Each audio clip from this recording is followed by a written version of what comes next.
আচ্ছা, সাবধানে যাইও তোমরা, রাইট অনেক হইছে। গোরস্থানের গেট দিয়ে বের হয়ে করিম আর রতন ভ্যানের কাছে এলো। রতনের বুকটা তখনও ধুকপুক করছে। কিরে রতন, বিড়ি খাবি? নে ধরা।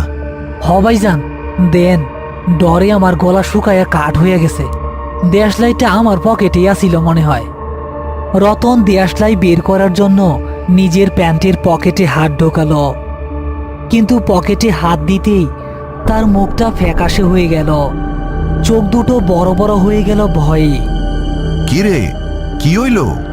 এমন ভূতের মতো খাড়ায় আসোস কেন? হ্যাঁ বাবা বাবা ভাইজান। কি বাইর করছস পকেট থেকে? রতনের হাতের তালুতে কুয়াশার মধ্যে স্পষ্ট দেখা যাচ্ছে একটা মরিচা ধরা পুরনো পিতলের চাবি, যার সাথে একটা লাল সুতা বাঁধা। এটা হুবহু সেই চাবি যা একটু আগে কবরে নামানো সেই অজ্ঞাত লাশের মুঠির ভেতরে ছিল। ভাইজান, এইটা আমার পকেটে আইলো কেমনে? আমি তো ওই লাশ ছুঁই নাই। ওই মরা মানুষটা আমার পকেটে এই চাবি কেমনে দিল ভাইজান? কুয়াশা ঢাকা এই রাতে রতনের হাতের তালুতে লাশের মুঠির সেই চাবি দেখে করিম শেখও যেন ভয়ে পাথর হয়ে গেল।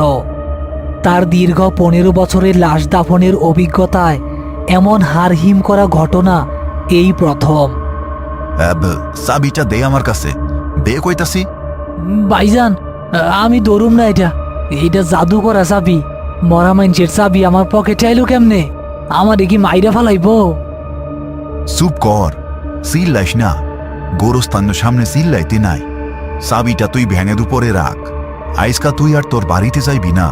আইসকা তুই আমার বাড়িতে চল।